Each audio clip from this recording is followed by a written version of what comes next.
Hey, what's going on? Thanks for joining us today. We appreciate it. Yeah, absolutely. Thank you. All right. So before we get started, just give us a little bit of your mindset headed into this weekend. Well, it's very straightforward. There's a lot of distractions for me. I got one goal, and that's win the race. So it's there's not a lot of cloudiness to it. It's just very straightforward. We know what lap. Well, I think we know what lap. 160 laps, I think, is the scheduled distance. We could see a couple overtimes, but we want to lead the last lap that's completed under green flag conditions and take home the checkered flag. All right. We're going to go to questions now. And just a friendly reminder, if you have a question for Tyler, feel free to raise your hand within the Zoom platform or send us a chat as well. And we are going to kick off questions with Claire B. Lane. Claire, go ahead with your question. Yeah, so as you field what could be sort of a Hail Mary pass to get in the playoffs, right? You think what about your aggressive style? Do you ramp it up, and can you ramp it up at Daytona? Well, I think for me, it's just go out and just treat this like a normal race. Obviously, we all know what's at stake. We have to win this race to make the playoffs, but there's really no other weird way that I guess I could end up losing it. I'm not going to lose it on points. I got to just go win, and that's very simple. So for me, I'm just going to go about this race how I normally would. I don't feel like I have to hold back and lay back. I think from the very get-go, we just go and see what our car is capable of and start working with the different cars around us, and hopefully finding friends and people that I want to work with. For the end of the race, be in that position most of the day and understand what it takes in our car and what it's going to take, I guess condition-wise to put ourselves in the best spot to win. Do you think of what a crapshoot it is? Does that go through your mind much, or you just flush that out and go do what you do? I don't think it's a crapshoot at all. A lot of drivers and fans and teams and individuals all claim throughout the many years that this style of super speedway racing is taking place that it's all luck. When I go back and look through history, when I look at more recently, Denny Hamlin and his domination and the ways he's been able to go out and win races, Ryan Blaney, Brad Keselowski, Joey Logano, even go back to Dale Earnhardt and some of those greats. It's not luck. They know what they're doing, and they have a very, very thought out way of going about winning this race and how they want to dictate the race the entire event long. And so for me, that gives me hope. It's not a crapshoot for me. It's what is the best strategy for me to go out and win this race. And with the conditions we're faced with, it's very straightforward. Just go compete all day as hard as we can. Love that attitude. Good luck. Okay. Thanks, Claire. Okay, we're going to take our next question from Bob Pockris. Bob, go ahead. Yeah, Tyler, along those lines, I mean, how reckless can you be to go for the win when it comes to a playoff spot? And is it any different than when you're there in February for the Daytona 500? Honestly, it really shouldn't be. The end result is still the same. Granted, the end result that you want is the same. Granted, the Daytona 500, it's very high up in a lot of drivers' lists for different reasons than this weekend. This weekend has always been a big race for drivers to win before it was put in the position that it is now, with it being the regular season cutoff. So I don't think you approach either much differently. The conditions of the track will be obviously different. It will be racing at night.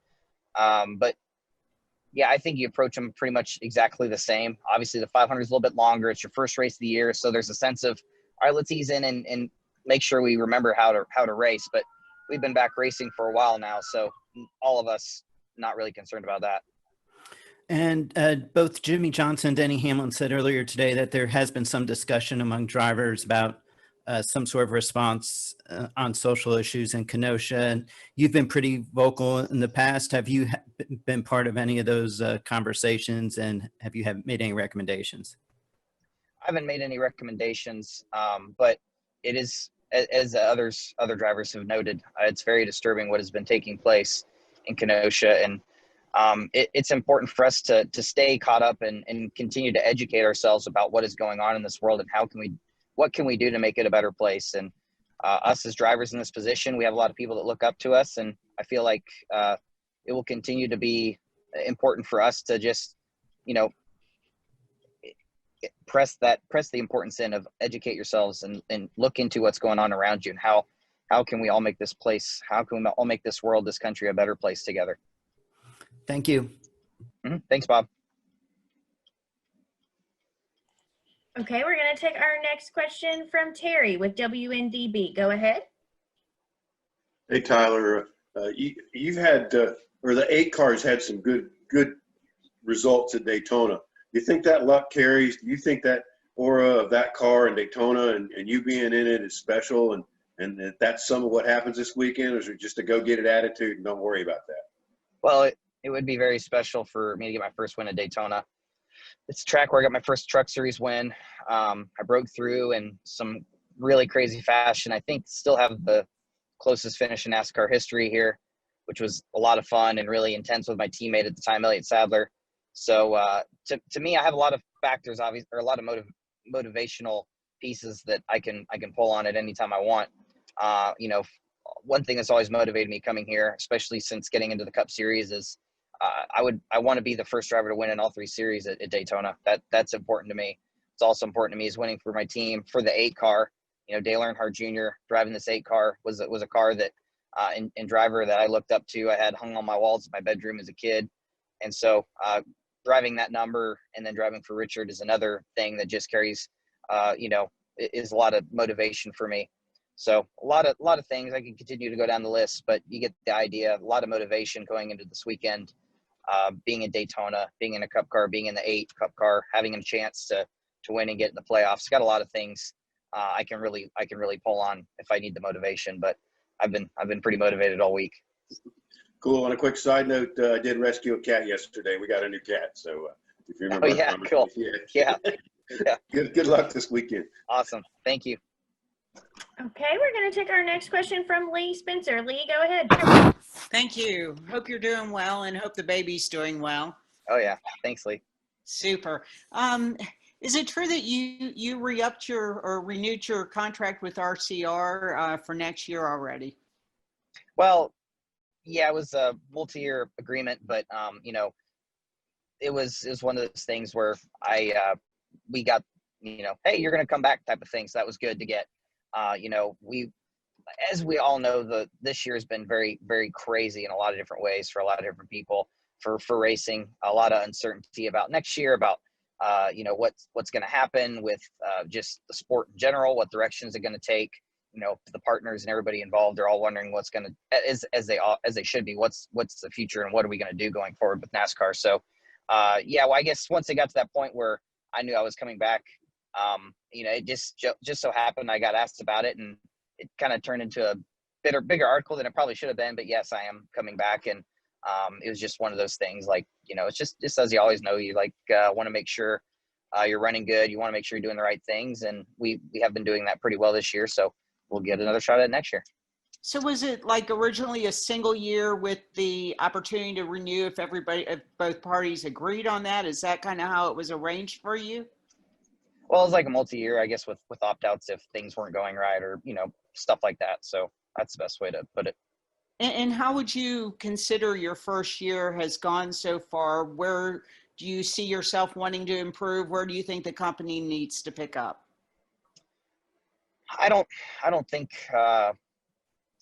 there's, I guess, one area I feel like we need to, I guess, pick up. It's just Randall and I are just continuing to learn about these cars and trying to find our comfort zone.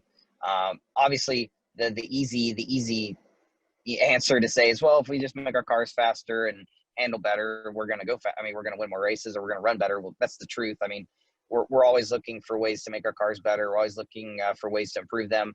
ECR is working very hard all the time to give us the best they can under the hood, and we're always working to improve that. So that stuff's kind of a given, but we're going to keep working on it. Keep trying to hone in on what my, I guess, little comfort zone is inside of one of these Cup cars with the setup too. So it's just been a learning process. So, you know, me personally, I'd say the biggest things I've needed to work on is maximizing pit road entry, maximizing pit road speed, getting in and out of the pit box.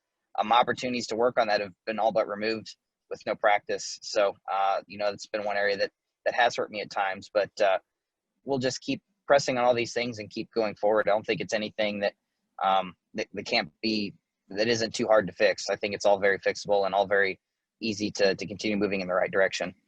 Thanks again. Good luck this weekend. Thank you.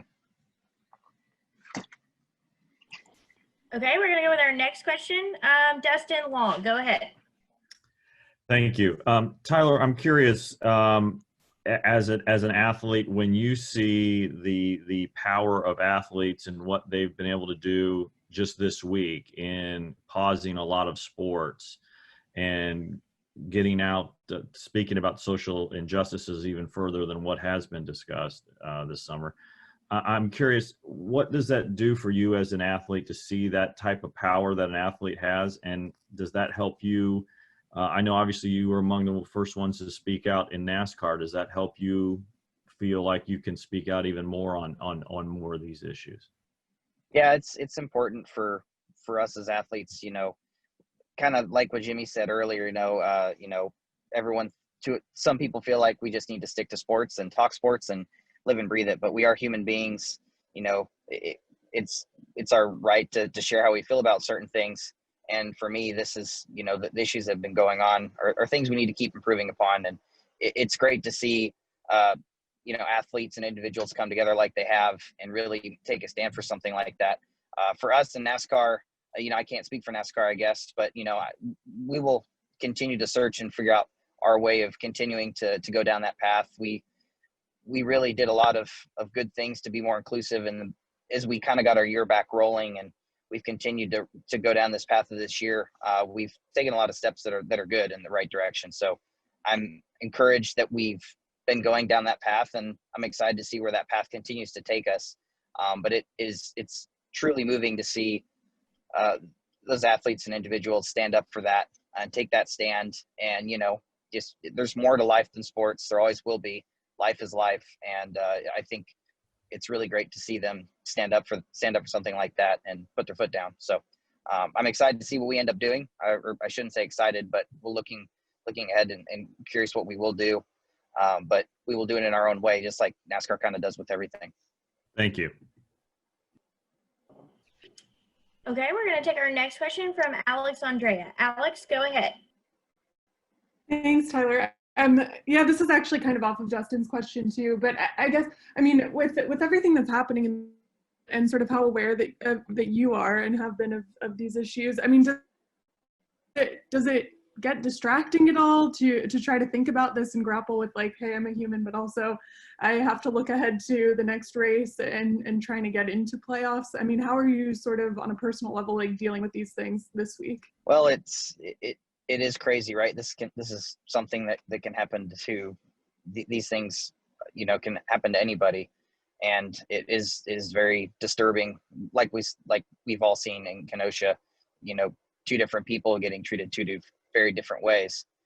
And, it makes you always wonder, how are we at this spot? But what's exciting, I guess, or what's good is the people responding and being avid and continuing to get the message out, like the individuals in sports have, of go out and educate yourselves, learn more about it.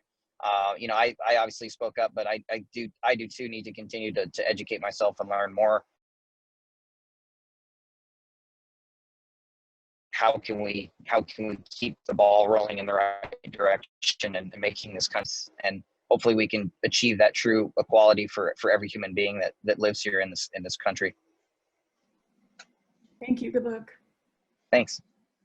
Okay, we're going to take one final question for Tyler. Michael Shelton, go ahead with your question.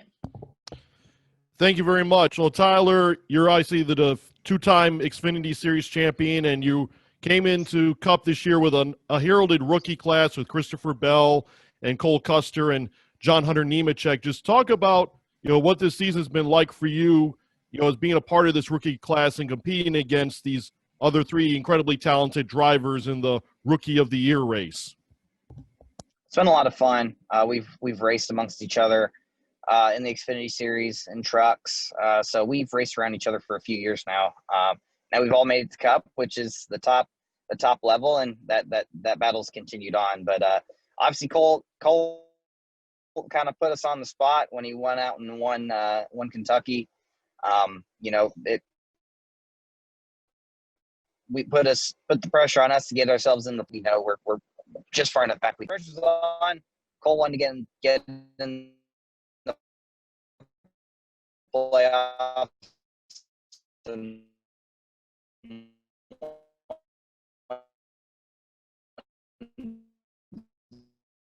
take the lead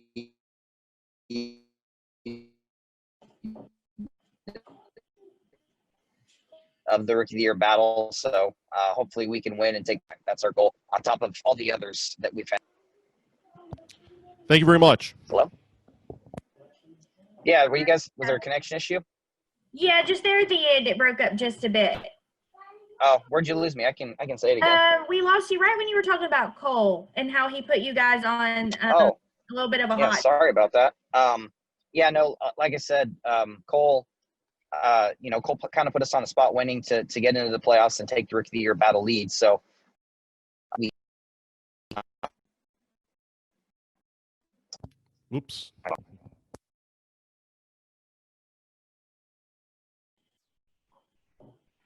All right, can you hear us now?